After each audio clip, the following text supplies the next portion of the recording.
Culloden Moor, a place drenched in blood and history, where the final battle of the Jacobite Rising took place, is said to echo the anguished cries of the fallen even today. What secrets does this haunted land hold? Culloden Moor is not just another historic battleground. It is a place where time seems to have stopped, where the past lingers in the mist and shadows of the Highlands. On April 16, 1746, the Highland dreams of independence were crushed in a single, brutal hour. Bonnie Prince Charlie, leader of the Jacobite forces, faced off against the might of the British Army led by the Duke of Cumberland. The outcome was devastating. Over 1,500 Jacobite soldiers were slaughtered on the field, compared to a mere 300 British soldiers. This lopsided massacre not only ended the rebellion, but also marked the final blow to the clan system that had ruled the Highlands for centuries. As you walk across the windswept moor, it's easy to see why people believe the spirits of Culloden remain tethered to this place. The land is soaked in blood and history, and for many visitors, it's impossible to escape the feeling that they're not alone. Reports of ghostly apparitions, eerie sounds, and an overwhelming sense of sorrow are common. The battlefield is known for hauntings, and locals will tell you it's best to avoid Culloden at night. This video will delve into 4 of the most famous ghost stories that emerge from the misty moors of Culloden. Each tale is rooted in the brutal history of the battle, with eerie sightings and inexplicable events that leave both locals and visitors questioning the boundary between the past and present. Story 1: The Phantom Piper. The story of the Phantom Piper has been passed down through generations of Highlanders, its chilling melody lingering in the hearts of those who dare to tread Culloden Moor. As night falls over the desolate battlefield, the sound of a lone piper playing a mournful tune cuts through the mist, stirring fear and sorrow in all who hear it. Fergus MacLeod, the great-grandson of one of Culloden's survivors, was the first to recount this tale in vivid detail. His great-grandfather Angus, a Highlander who fought in the battle, became one of the many who lived with the unshakable feeling that something sinister haunted the moor. Angus was a simple man, a farmer by trade who had never wanted to fight. But when the call to arms came from Bonnie Prince Charlie, he left his home and family to join the Jacobite cause. Like so many others, Angus believed they were fighting for a better future, for freedom, for the right to maintain their culture, their language, and their way of life. But after the slaughter at Culloden, those dreams lay shattered, just like the bodies of his comrades on the blood-soaked moor. The Piper's path winds through the quietest part of the battlefield, a place where the mist never seems to lift, and the air is heavy with the weight of history. The path itself is narrow, cutting through patches of heather and bog. The only sounds are the soft squelch of footsteps on damp ground and the occasional rustling of wind through the grass. It's a place that feels frozen in time, untouched by the modern world, and it's easy to imagine the sounds of battle still echoing in the distance. Many who walk this path report feeling uneasy, as if unseen eyes are watching them. Some speak of a sudden chill that cuts through the air, or a thickening of the mist that obscures their vision, leaving them disoriented and lost. But the most terrifying reports come from those who hear the Piper's song, a slow, mournful tune that seems to rise from nowhere, growing louder as they approach the heart of the moor. Fergus's great-grandfather Angus often visited the battlefield after the war. For him, Culloden was more than just a site of defeat. It was a place of personal loss. His 2 brothers, Jamie and Duncan, had fought alongside him, but only Angus survived the massacre. The guilt of surviving when they had not weighed heavily on him, and he felt drawn to the battlefield, as if seeking some form of atonement. One evening, as the sun dipped below the horizon and the first wisps of mist began to rise, Angus found himself walking the Piper's path. The day had been unusually warm for the Highlands, and the air was thick with the smell of damp earth and blooming heather. As he walked lost in thought, he heard it, a distant eerie tune, faint but unmistakable, the sound of bagpipes. At first, Angus assumed it was another Highlander, perhaps a fellow survivor of the battle, paying tribute to the fallen. But as he followed the sound deeper into the moor, something felt wrong. The tune was slow and haunting, unlike any pipe music he had heard before. And as he walked, The mist seemed to grow thicker, curling around his feet and obscuring the path ahead. Angus stopped, his heart pounding in his chest. The sound of the pipes grew louder, closer. He called out, hoping to find the source, but no one answered. The mist pressed in around him, and the once familiar landscape of the battlefield became alien and distorted. Suddenly, through the thick veil of fog, Angus saw a figure. A man, standing tall, with a set of bagpipes held to his lips. The piper wore the traditional tartan of the Highland clans, his face partially obscured by the mist. Angus felt a wave of relief at the sight of another living soul and began to approach. But as he drew closer, the piper's tune changed, becoming more frantic, more discordant, as if warning him away. A deep chill ran down Angus's spine. The figure didn't move, didn't acknowledge his presence. And then, in a moment that would haunt Angus for the rest of his life, the piper vanished. One moment, he was there, playing his eerie tune, and the next, he was gone, swallowed by the mist as if he had never existed. Angus turned and ran, his heart hammering in his chest. He could still hear the pipes, but now they seemed to be following him, growing louder with each step. The mist thickened, and Angus felt as if he were running through water, his legs heavy and sluggish. He didn't stop until he reached the edge of the moor, where the mist finally began to lift, and the haunting sound of the pipes faded into the distance. For years after, Angus spoke of that night with fear and reverence. He believed the piper was a spirit trapped on the battlefield, doomed to play his sorrowful tune for all eternity. And Angus wasn't the only one to have seen the phantom piper. Many who walked the moor after dark reported hearing the same eerie melody, always accompanied by a thickening mist and an overwhelming sense of dread. Angus's encounter with the piper left a profound impact on him. He became withdrawn, haunted by nightmares in which the piper's tune would echo through his mind, growing louder and more dissonant until it was unbearable. He would wake in a cold sweat, the sound of bagpipes still ringing in his ears. He tried to avoid the battlefield after that night, but something always drew him back. It was as if the spirits of his fallen brothers were calling to him, urging him to return. Each time he visited, the moor felt different, colder, darker, more oppressive. And each time, he could hear the faint strains of the piper's tune, drifting through the mist. Angus became convinced that the phantom piper was not just a ghost, but a harbinger of death, playing his mournful tune for those who would soon join him in the afterlife. The encounter had changed him, and his family noticed the difference. He became quieter, more somber, and he rarely spoke of the war or the brothers he had lost. But every now and then, when the mist rolled in over the moor, Angus would fall silent, his eyes distant, as if listening for something only he could hear.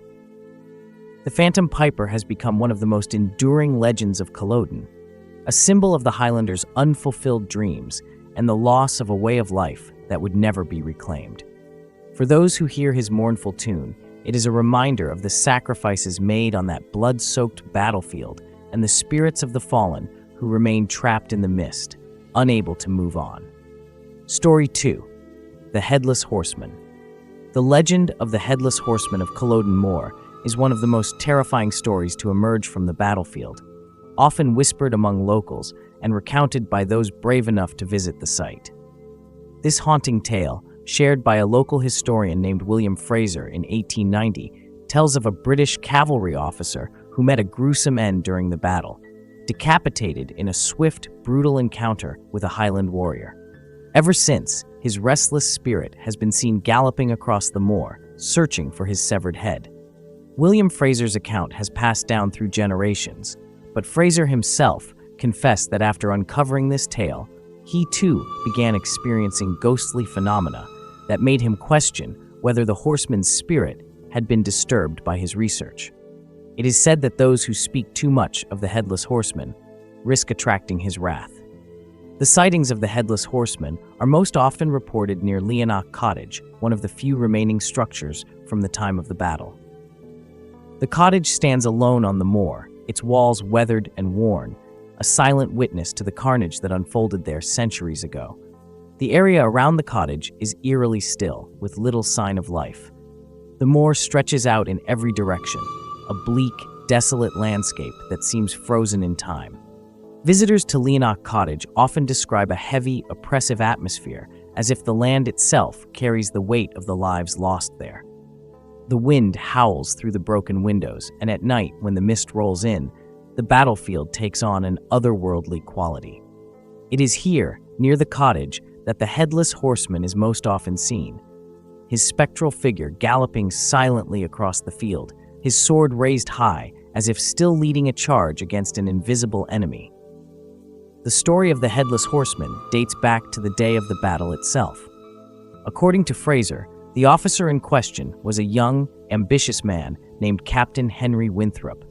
He came from a wealthy family in London and had quickly risen through the ranks of the British Army, earning a reputation as a skilled and fearless cavalryman. Winthrop saw the Jacobite uprising as an opportunity to further his career and was eager to prove himself in battle.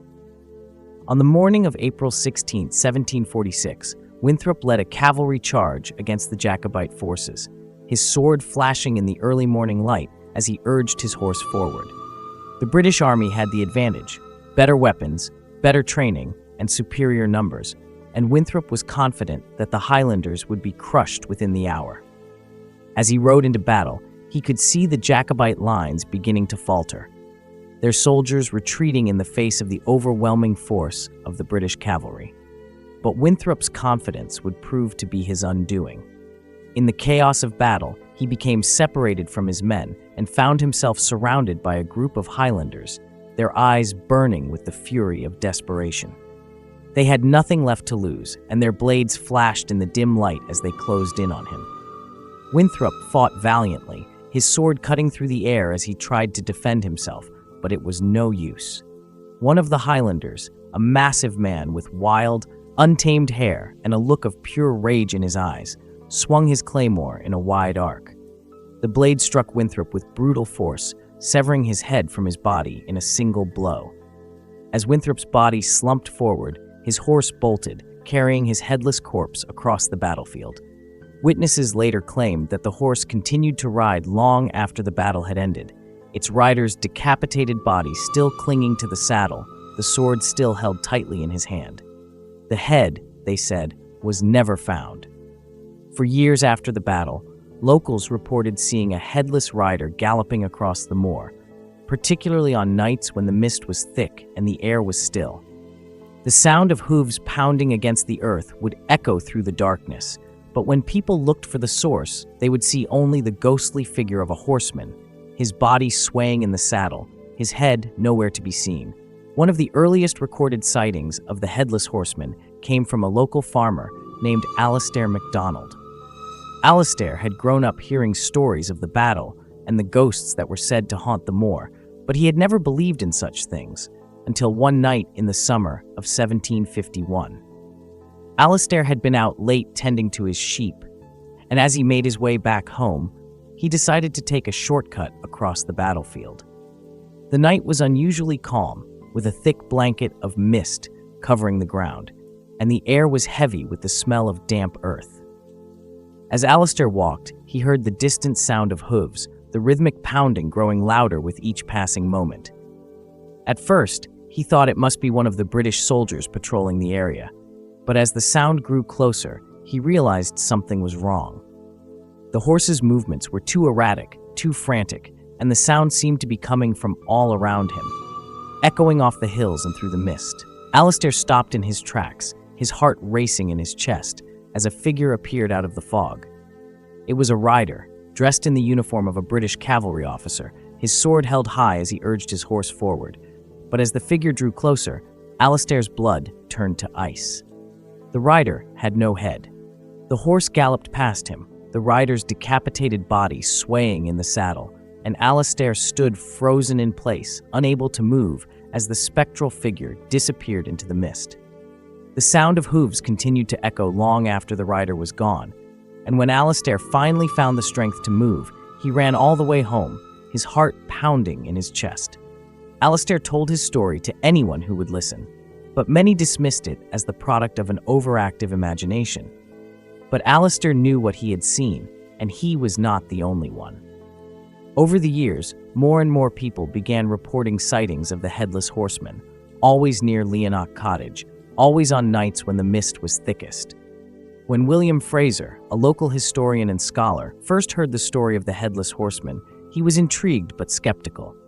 Fraser had spent years studying the history of the Battle of Culloden, and he had come across many ghost stories during his research, but the tale of the Headless Horseman stood out.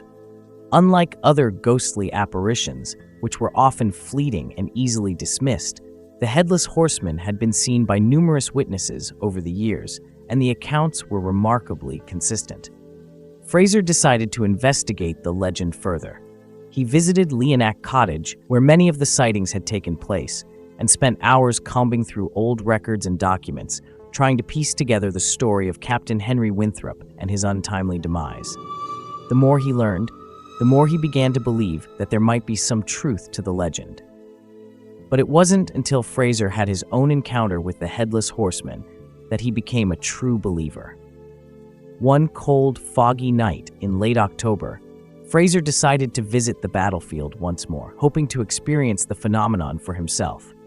He arrived just as the sun was setting, casting long shadows across the moor. The air was thick with mist, and the only sound was the soft rustling of the wind through the grass.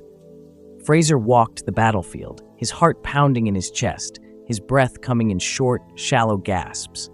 He felt a sense of unease settle over him, as if the very air around him was alive with the presence of something unseen. And then he heard it, the sound of hooves, faint at first, but growing louder with each passing moment. Fraser froze, his heart racing as he scanned the mist for any sign of the rider. For what felt like an eternity, there was nothing but the sound of hooves and the thick, swirling fog. But then, through the mist, a figure appeared. A horseman, dressed in a British uniform, his sword raised high as he galloped across the field. Fraser's blood ran cold as he realized what he was seeing, the Headless Horseman, just as he had been described in countless accounts. The rider's decapitated body swayed in the saddle, his horse's movements erratic and frantic. Fraser stood frozen in place, unable to move, as the spectral figure galloped past him. The sound of hooves echoed in his ears long after the rider had disappeared into the mist. Fraser left the battlefield shaken, his skepticism shattered. He had seen the Headless Horseman with his own eyes, and he knew that the stories were true. But the encounter had left him deeply unsettled, and in the days and weeks that followed, Fraser began to experience strange phenomena of his own. He would wake in the middle of the night to the sound of hooves pounding outside his window, though no horse could be seen. His dreams were filled with visions of the Headless Horseman, his decapitated body riding endlessly across the moor, always searching for something he could never find. Fraser became convinced that his investigation had disturbed the horseman's spirit, and he began to fear that the ghostly rider was following him. He spoke less and less of the Headless Horseman in the years that followed, but the legend continued to grow, passed down through generations of Highlanders and visitors to Culloden Moor. For William Fraser, the encounter with the Headless Horseman left a lasting mark. Though he continued his work as a historian, his fascination with the ghostly rider never truly faded. He would often sit by the fire late at night, staring into the flames, his mind drifting back to that foggy evening on the moor when he had come face to face with the supernatural.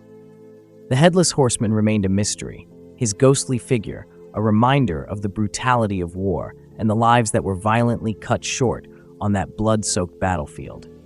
For those who saw him, the experience was one of terror and awe, a glimpse into a world where the spirits of the dead still roamed the earth, unable to find peace. The legend of the Headless Horseman continues to haunt Culloden Moor, his spectral figure a symbol of the violence and chaos that defined the battle. His story is a reminder that even in death, the horrors of war linger on, leaving behind restless spirits who can never truly move on. The Headless Horseman is more than just a ghostly figure. He is a symbol of the violence and chaos that defined the Battle of Culloden. His decapitated body, forever searching for his lost head, represents the senselessness of war and the lasting scars it leaves on those who survive. The horseman's restless spirit is a reminder that the pain of war does not end with death. It lingers on, haunting the land and the people who live in its shadow.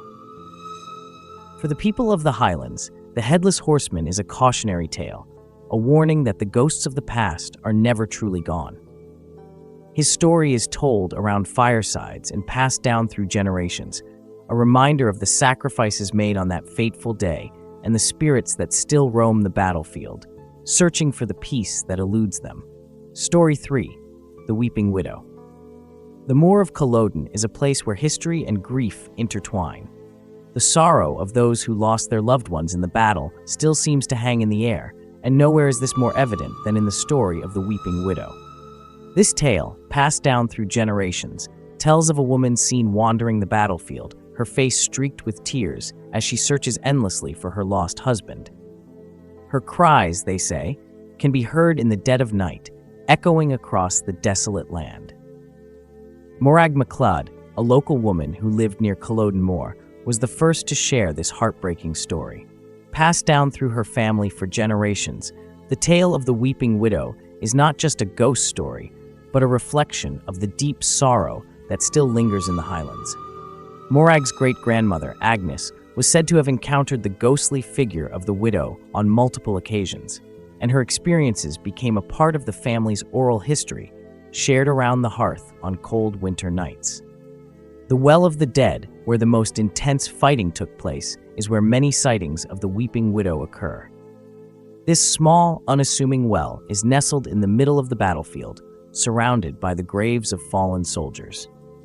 The ground here feels heavier, as if the earth itself bears the weight of the lives lost on that terrible day. Visitors often speak of a deep, inexplicable sadness that washes over them as they approach the well, and some claim to hear the faint sound of weeping carried on the wind.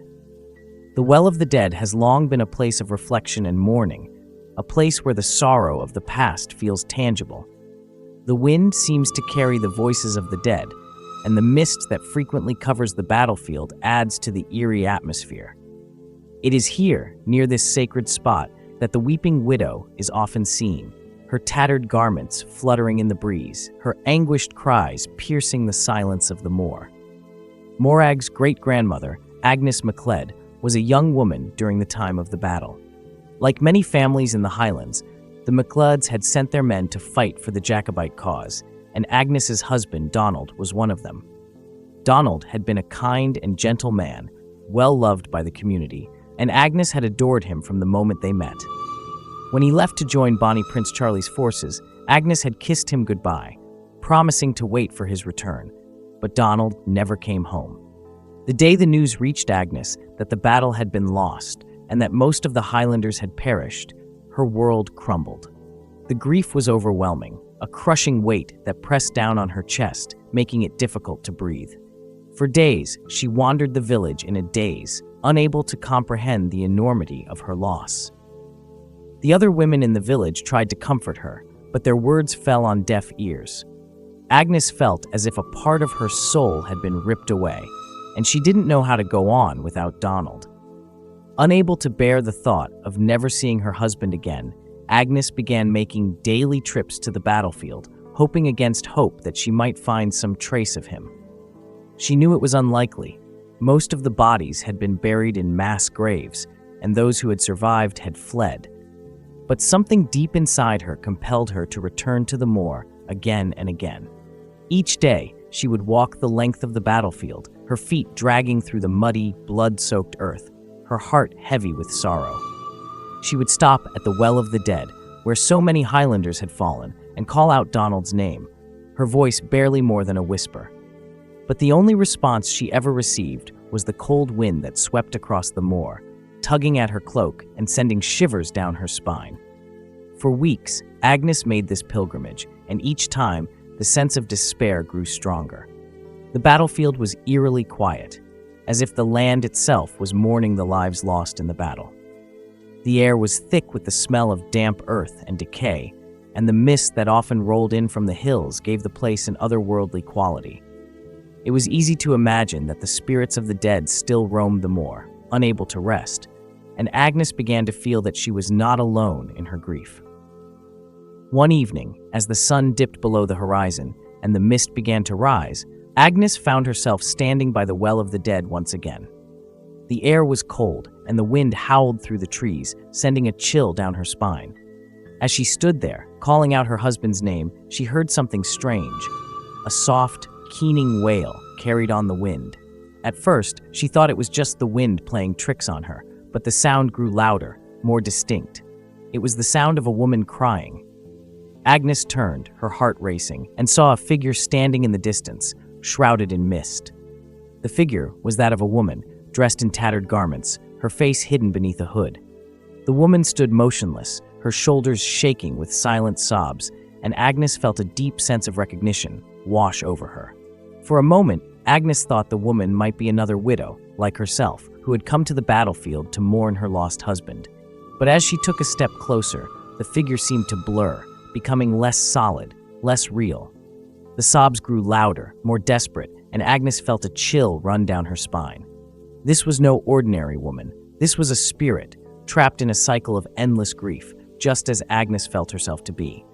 Agnes stood frozen, watching as the figure began to move, slowly drifting across the battlefield, her sobs echoing in the silence. The mist swirled around her, obscuring her form, and within moments, she was gone, swallowed by the fog. Agnes was left shaken by the encounter, but instead of frightening her away, it only deepened her obsession with the battlefield. She became convinced that the spirit she had seen was that of a woman who, like her, had lost her husband in the battle. The weeping widow, as Agnes began to call her, became a symbol of her own grief, a reminder that she was not alone in her suffering. In the weeks that followed, Agnes returned to the battlefield every day, hoping to catch another glimpse of the ghostly figure. She would stand by the well of the dead, her eyes scanning the mist for any sign of movement, her ears straining to hear the sound of the widow's cries. But the spirit did not appear again. As the days turned into weeks, Agnes's health began to decline. She grew pale and thin, her once bright eyes dull with sorrow.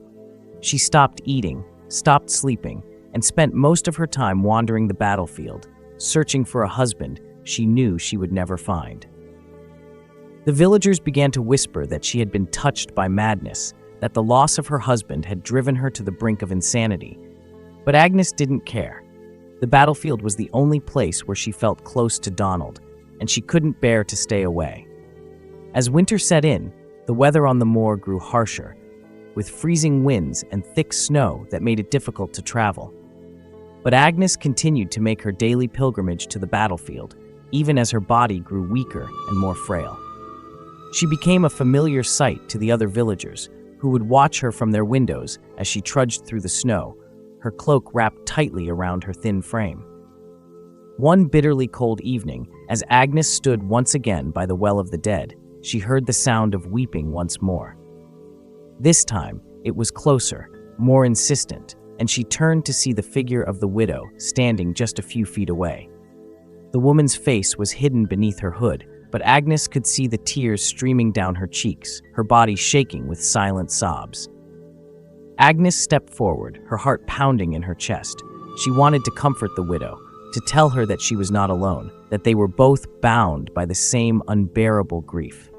But as she reached out her hand, the widow turned to her, and for the first time, Agnes saw her face. It was pale, almost translucent, with deep hollows where the eyes should have been.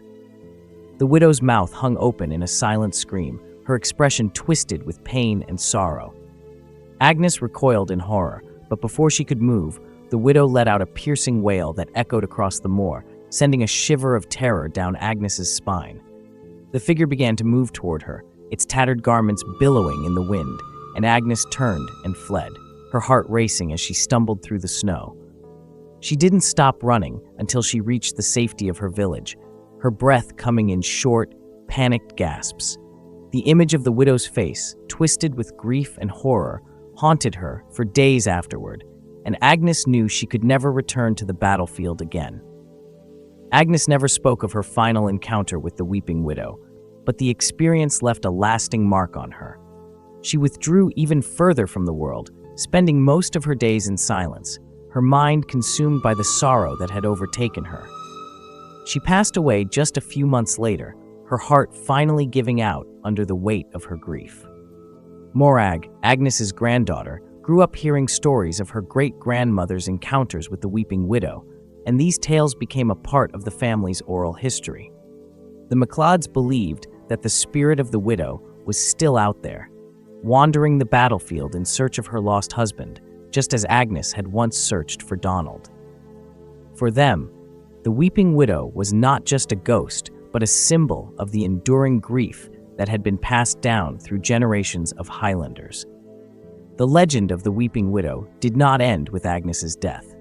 Over the years, many others have reported seeing the figure of a woman dressed in tattered garments, wandering the battlefield in search of her lost love. Visitors to Culloden Moor often speak of a deep sense of sorrow that washes over them as they walk the battlefield, and some claim to have heard the faint sound of weeping carried on the wind. One such account comes from a tourist named Rachel Anderson, who visited Culloden with her family in the summer of 1987. Rachel had always been fascinated by the history of the Highlands, and she was eager to explore the battlefield and learn more about the events that had taken place there. But as she stood by the Well of the Dead, she felt an overwhelming sense of sadness wash over her, as if the weight of centuries of grief had suddenly descended upon her. As Rachel stood there, lost in thought, she heard the faint sound of weeping in the distance. At first, she thought it was just the wind, but the sound grew louder, more distinct, and she turned to see a figure standing in the mist. The woman was dressed in tattered garments, her shoulders shaking with silent sobs, and Rachel felt a chill run down her spine. The figure began to move toward her, its form becoming less solid, more ethereal, and Rachel realized with a jolt of terror that she was seeing a ghost. She backed away, her heart pounding in her chest, but the figure continued to approach, its sobs growing louder and more desperate. Just as the figure was about to reach her, it vanished, leaving behind only the sound of weeping, which echoed across the moor long after the figure had disappeared. For Rachel, the encounter with the weeping widow left a lasting impression. She had come to Culloden to learn about history, but she had left with something far more profound, a glimpse into the enduring sorrow of those who had lost everything in the battle. The image of the widow, her face streaked with tears, haunted Rachel's dreams for months afterward, and she found herself returning to Culloden in her mind, reliving the moment when she had come face to face with a ghost. The weeping widow remains one of the most enduring legends of Culloden Moor, a symbol of the deep, unrelenting grief that still lingers over the battlefield. For those who see her, she is a reminder that the pain of war does not end with death. It continues to haunt the living, passed down through generations, like a scar that will never fully heal. The weeping widow is not just a ghostly figure. She is a symbol of the grief that consumed the Highlands in the wake of the Battle of Culloden. Her endless search for her lost husband mirrors the sorrow of the women who were left behind, widowed and alone after the slaughter of their men. The widow's cries, carried on the wind, serve as a reminder of the human cost of war. The families torn apart, the lives destroyed, the futures that were lost on that bloody battlefield. For the people of the Highlands, the weeping widow is a tragic figure, a reflection of their own collective grief. Her story is told as a cautionary tale, a reminder that the past is never truly gone, and that the pain of loss can linger for centuries, haunting not just the land, but the hearts of those who remember. The figure began to move toward her, its form becoming less solid, more ethereal, and Rachel realized with a jolt of terror that she was seeing a ghost. She backed away, her heart pounding in her chest, but the figure continued to approach, its sobs growing louder and more desperate. Just as the figure was about to reach her, it vanished, leaving behind only the sound of weeping, which echoed across the moor long after the figure had disappeared. For Rachel, the encounter with the weeping widow left a lasting impression. She had come to Culloden to learn about history, but she had left with something far more profound, a glimpse into the enduring sorrow of those who had lost everything in the battle. The image of the widow, her face streaked with tears, haunted Rachel's dreams for months afterward, and she found herself returning to Culloden in her mind, reliving the moment when she had come face to face with a ghost. The weeping widow remains one of the most enduring legends of Culloden Moor, a symbol of the deep, unrelenting grief that still lingers over the battlefield. For those who see her, She is a reminder that the pain of war does not end with death. It continues to haunt the living, passed down through generations, like a scar that will never fully heal. The weeping widow is not just a ghostly figure. She is a symbol of the grief that consumed the Highlands in the wake of the Battle of Culloden. Her endless search for her lost husband mirrors the sorrow of the women who were left behind, widowed and alone, after the slaughter of their men. The widow's cries, carried on the wind, serve as a reminder of the human cost of war. The families torn apart, the lives destroyed, the futures that were lost on that bloody battlefield. For the people of the Highlands, the weeping widow is a tragic figure, a reflection of their own collective grief. Her story is told as a cautionary tale, a reminder that the past is never truly gone and that the pain of loss can linger for centuries, haunting not just the land, but the hearts of those who remember. Story 4. The Phantom Army. The Battle of Culloden was over in less than an hour, but the echoes of that brief, bloody conflict still resonate across the Highlands. The battlefield, a place where thousands of lives were lost, has become synonymous with sorrow, loss, and for some, supernatural phenomena. One of the most chilling and widely reported ghostly occurrences on Culloden Moor is the appearance of the Phantom Army, a spectral force of soldiers seen reenacting the battle on certain nights, particularly on the anniversary of the conflict. Local legends tell of an entire ghostly army rising from the mist, the clash of swords and the cries of dying men filling the air as the spirits of the fallen relive their final moments. For those who have witnessed this haunting scene, it is a reminder that the pain and trauma of war can linger long after the last shot is fired. The sightings of the Phantom Army occur all across Culloden Moor, but the most common place to witness this phenomenon is near the clan graves. These simple stones mark the final resting places of the Highland warriors who fought and died for the Jacobite cause. The graves, scattered across the moor, bear the names of the clans whose men were slaughtered in the battle. The ground here feels sacred, heavy with the weight of history, and visitors often speak of an overwhelming sense of sorrow that seems to emanate from the earth itself. On nights when the mist rolls in thick and the wind falls still, it is said that the spirits of the fallen soldiers rise from their graves to march once more, locked in an eternal battle they can never escape. The eerie silence of the moor is broken only by the ghostly sounds of swords clashing, muskets firing, and men crying out in pain. One of the most famous accounts of the Phantom Army comes from a tourist named John Thompson, who visited Culloden Moor with his family in the summer of 1978. John, a history enthusiast, had always been fascinated by the story of the Jacobite Rebellion and was eager to explore the battlefield where so many lives had been lost. Little did he know that his visit would leave him with a story of his own, one that he would never forget. John and his family arrived at Culloden on a foggy afternoon, the thick mist clinging to the ground and obscuring the distant hills. The moor was eerily quiet. The only sounds, the soft crunch of their footsteps on the damp earth and the occasional rustle of wind through the heather. As they approached the clan graves, John felt a strange sense of anticipation, as if the air itself was charged with energy. His daughter Lucy had wandered ahead, eager to explore the graves. But as she stood near the stone marked with the name of Clan Fraser, she suddenly froze, her eyes wide with fear. "Dad," she whispered, "do you hear that?" John stopped in his tracks, listening intently. At first he heard nothing, just the soft rustling of the wind. But then, faintly at first but growing louder, came the unmistakable sound of men shouting, the clash of swords, and the crack of muskets firing. His heart raced as he scanned the mist, searching for the source of the noise. The sounds seemed to be coming from everywhere and nowhere at once, echoing across the moor in a way that made it impossible to pinpoint their origin. And then he saw them, figures barely visible through the mist, moving across the battlefield.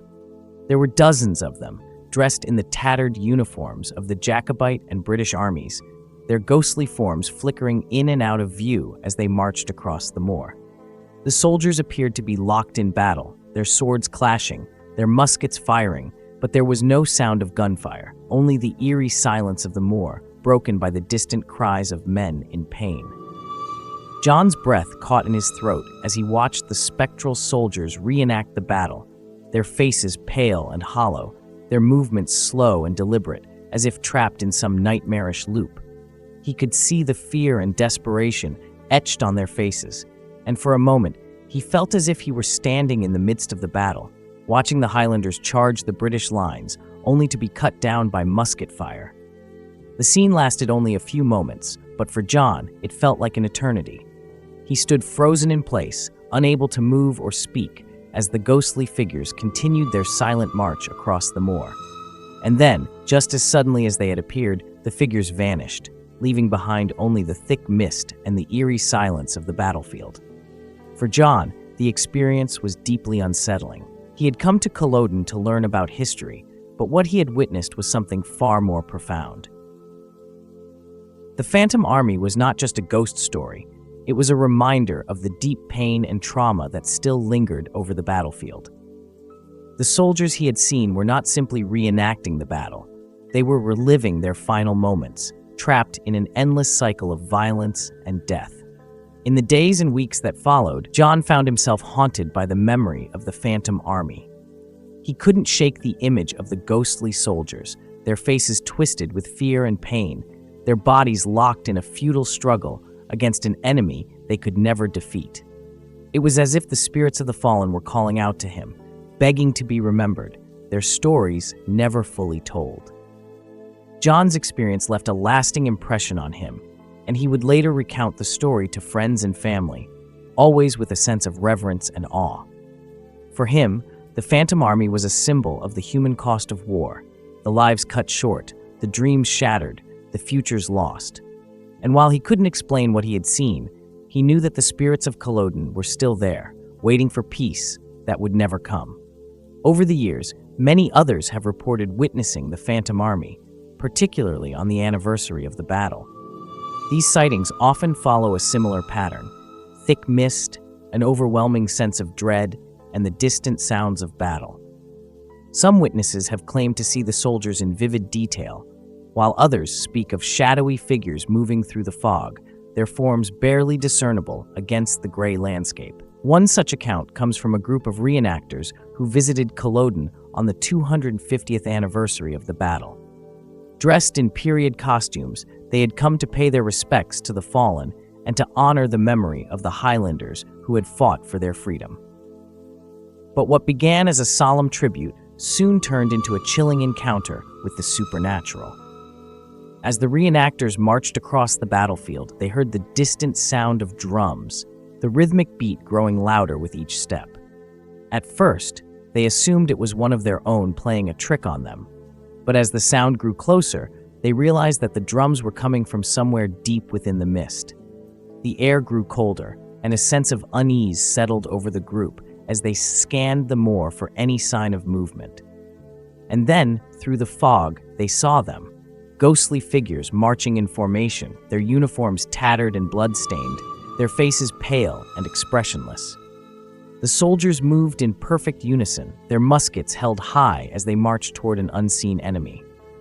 The reenactors stood frozen in place, watching in disbelief as the spectral army passed by them, their footsteps making no sound on the damp earth. One of the reenactors, a man named Malcolm Fraser, later described the experience as deeply unsettling. "It was as if we were watching the battle unfold in real time," he said. The soldiers weren't just reenacting it, they were living it. You could see the fear in their eyes, the desperation in their movements. It was as if they knew they were about to die, but they had no choice but to keep fighting. The Phantom Army eventually disappeared into the mist, leaving the reenactors shaken and unsure of what they had witnessed.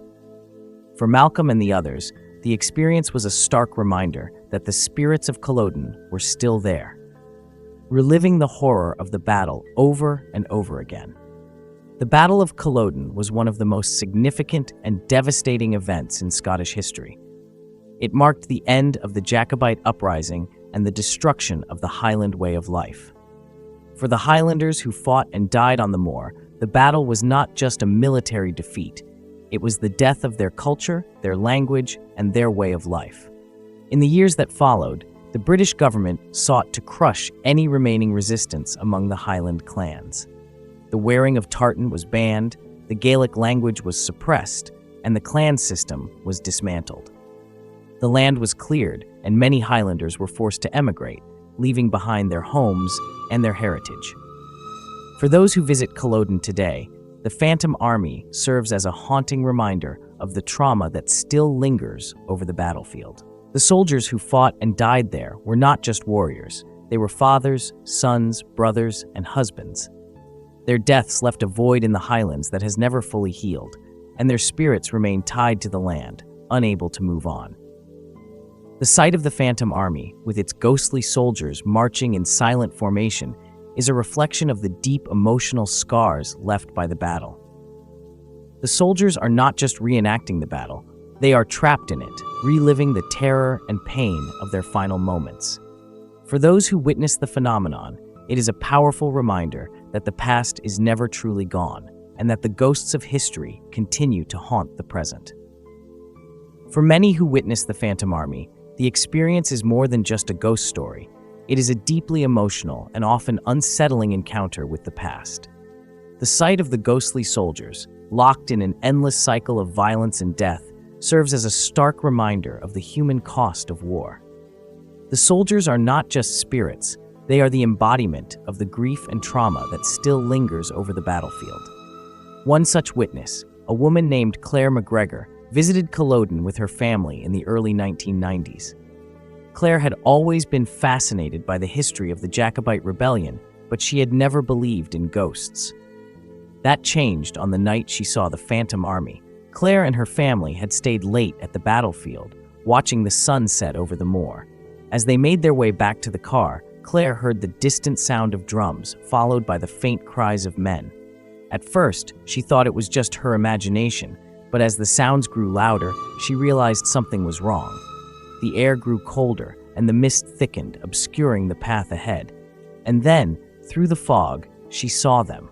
Soldiers, their uniforms tattered and blood-stained, marching in formation.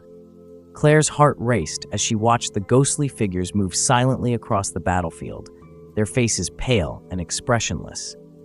She felt a deep sense of sorrow wash over her, as if she were witnessing not just a battle, but a tragedy that had left deep scars on the land and its people.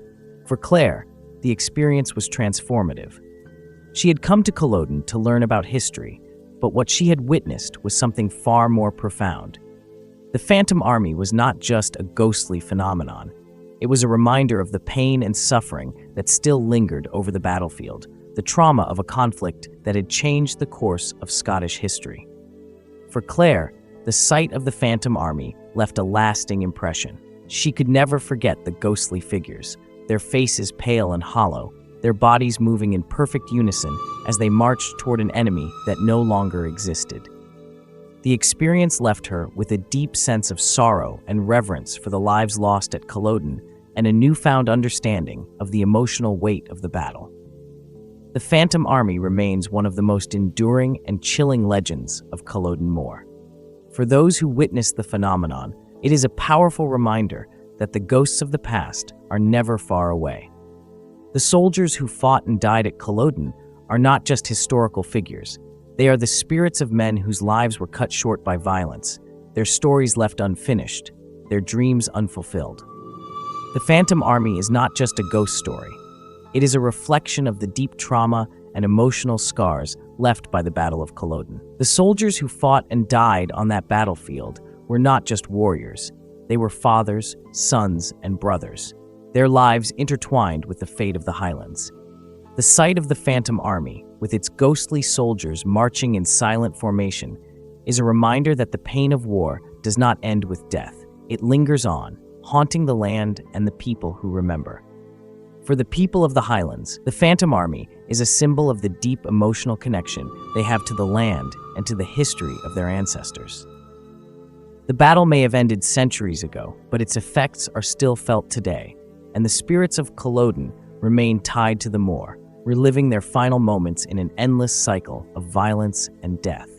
The tales of the Phantom Piper, the Headless Horseman, the Weeping Widow, and the Phantom Army all share one thing in common. They are stories of loss, sorrow, and the inability to move on. The spirits of Culloden Moor are trapped, tethered to the land where they fought and died, unable to find peace. Culloden was not just the site of a battle, it was the end of a way of life for the Highland clans. The Jacobite cause died on that moor, and with it, the hopes and dreams of countless families. The stories of ghostly apparitions and supernatural phenomena serve as a reminder that the pain of that day still lingers, echoing through the centuries. For those who visit Culloden, the weight of history is palpable. It is a place where the past feels ever present, where the spirits of the dead walk alongside the living. The moor itself seems to carry the sorrow of the fallen, and those who spend time there often leave with a sense of unease, as if they have glimpsed something beyond the veil of the living world. These ghost stories are more than just tales of the supernatural.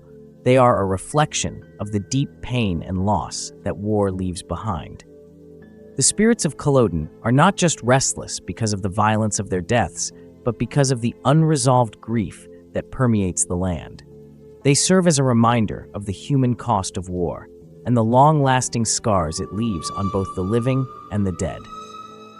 As you read these stories, I invite you to reflect on the battles that have shaped our world. Have you ever visited a battlefield and felt the weight of history pressing down on you? Have you experienced something unexplainable, a feeling that the spirits of the past were watching?